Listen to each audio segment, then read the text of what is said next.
के वही काटोगे। शिक्षाप्रद कहानी। सास की खांसी की वजह से बहू की नींद डिस्टर्ब हो रही थी। पति को तो कुछ कह नहीं सकती थी, इसलिए अपने बेटे को ही चुटकी काट ली। बेटा रोने लगा तो पति को कहने लगी, माँ जी की खांसी की वजह से मुन्ना बार बार उठ रहा है। पहले ही ठंड बहुत है, अगर ऐसा ही रहा तो मुन्ने की तबीयत खराब हो जाएगी। पति उठकर माँ के पास गया और माँ को ही डांटने लगा, लेकिन माँ की खांसी कहाँ रुकने वाली थी।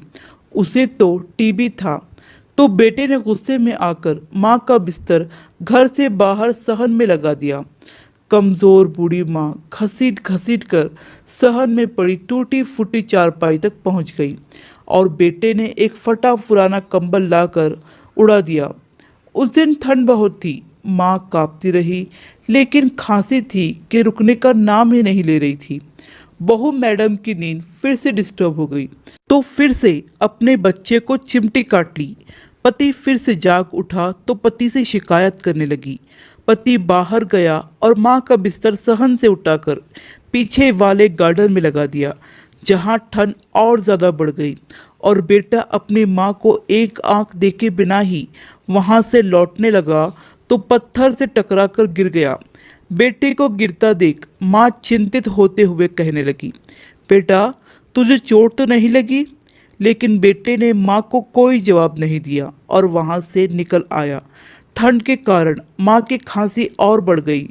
कभी उल्टी होती तो कभी सांस रुक जाती और पता नहीं खांसते खांसते कब वह बेचारी हमेशा के लिए खामोश हो गई। ठंड के कारण बूढ़ी माँ का शरीर पूरी तरह से अकड़ चुका था। सुबह उठकर बहू ने नाश्ता कर लिया, पति और बच्चे को भी नाश्ता करवा दिया।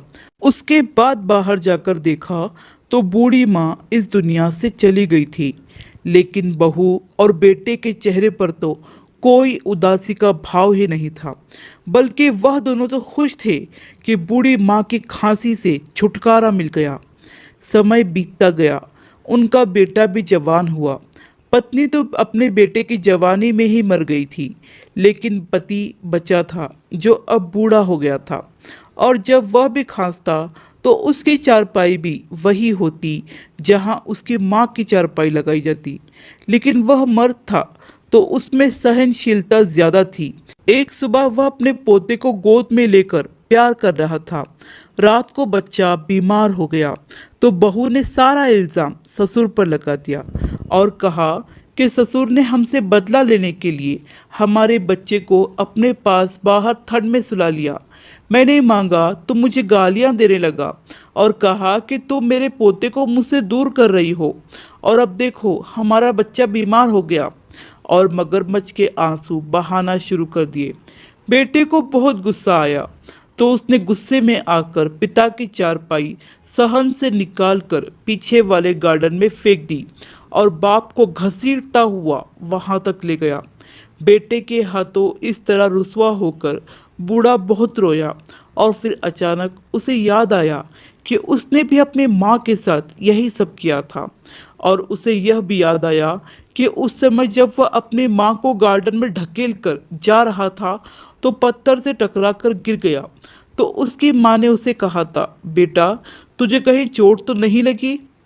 वह बूढ़ा रात भर अपनी गलतियों पर बहुत रोता रहा और अपनी माँ को याद करके पछताता रहा। और सुबह उठकर वह हमेशा के लिए वृद्ध आश्रम चला गया और सोचने लगा कि मैं भी अपनी माँ की तरह ठंड में ठिठुर ठिठुर कर मर गया तो मेरे बेटे के साथ भी वही ना हो जो मेरे साथ होने वाला था। मैं अपने परिवार से दूर रहूंगा, अपने बेटे के प्यार से वंचित रहूंगा, क्योंकि मैंने भी अपनी माँ को अपने प्रेम आदर और सम्मान से वंचित रखा था और मैं इसी लायक हूँ। यही मेरी सज़ा होगी और यही मेरे कर्मों का फल। आशा करती हूँ कि ये कहानी आपको पसंद आई होगी। इस कहानी पर आपकी क्या राय है हमें कमेंट करके ज़रूर बताइए। कहानी पसंद आई हो तो लाइक और शेयर करना बिल्कुल भी ना भूलिए। चैनल पर नए हो तो चैनल को सब्सक्राइब ज़रूर कीजिए। कहानी सुनने के लिए आपका बहुत बहुत धन्यवाद।